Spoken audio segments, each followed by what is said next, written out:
Episode की शुरुआत होती है जब नात्सू लूसी और हैप्पी फेरी टेल गिल्ड से अपना पहला ऑफिशियल मिशन लेकर निकलते हैं।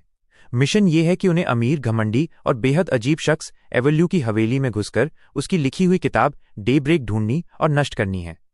ये मिशन लूसी के लिए बहुत खास है क्योंकि ये उसका गिल्ड में पहला काम है और वो इसे पूरे जोश से करना चाहती है। नात्सू और हैप्पी हमेशा की तरह हल्के फुल्के अंदाज में हैं और मिशन को लेकर ज्यादा सीरियस नहीं दिखते। रास्ते में लूसी मिशन की अहमियत समझाती है जबकि नात्सू खाने और लड़ाई की बातें करता है जिससे दोनों के बीच हल्की नोकझोंक होती रहती है।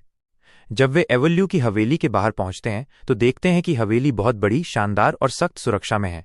वहां कई गार्ड्स तैनात होते हैं और बिना इजाजत कोई अंदर नहीं जा सकता। लूसी यहां अपनी समझदारी दिखाती है। वो खुद को एक नौकरानी मेड के रूप में पेश करती है क्योंकि एवल्यू को औरतों को नौकरानी बनाने का अजीब शौक है। वह हमेशा नई नई औरतों को चुनता रहता है। इसी कमजोरी का फायदा उठाकर लूसी हवेली के अंदर पहुंच जाती है। अंदर पहुंचते ही एवल्यू का परिचय होता है। वो मोटा, बदसूरत, गंजा और घिनौना आदमी दिखाया जाता है जिसकी हरकतें भी बहुत अजीब हैं। वो लूसी को देखकर तुरंत खुश हो जाता है और उसे अपनी टीम में रखने की सोचने लगता है। उसकी बातचीत और बर्ताव से लूसी घबरा जाती है लेकिन वो खुद को शांत रखती है ताकि मिशन पूरा कर सके। इसी बीच नात्सू और हैप्पी हवेली में चोरी छिपे घुसने की कोशिश करते हैं। वे खिड़कियों और दीवारों से चढ़ते उतरते हैं।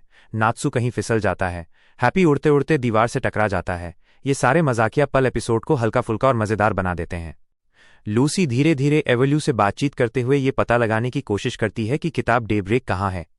उसे पता चलता है कि ये किताब हवेली की विशाल लाइब्रेरी में रखी है, लेकिन उसी वक्त एवल्यू को शक हो जाता है कि लूसी का मकसद सिर्फ नौकरी करना नहीं बल्कि कुछ और है। वो गुस्से में आकर अपने गार्ड्स को बुला लेता है और उन्हें आदेश देता है कि लूसी और उसके साथियों को पकड़ लिया जाए।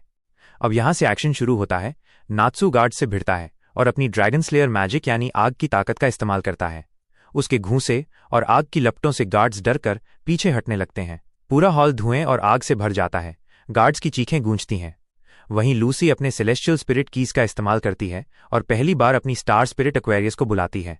एक्वेरियस समुद्र की देवी जैसी दिखती है, बहुत शक्तिशाली होती है लेकिन स्वभाव से गुस्सैल है।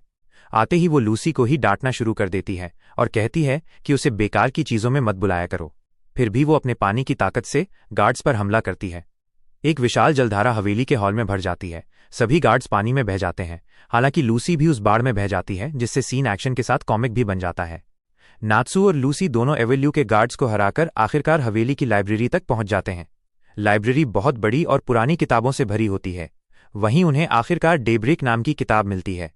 नात्सू तुरंत उसे जलाना चाहता है ताकि मिशन खत्म हो जाए, लेकिन लूसी उसे रोक देती है क्योंकि उसे महसूस होता है कि इस किताब में जरूर कोई छिपा हुआ रहस्य होगा जिसे समझे बिना नष्ट करना मूर्खता होगी। यहीं पर एपिसोड खत्म हो जाता है और दर्शकों को अगली कड़ी के लिए उत्सुक छोड़ दिया जाता है।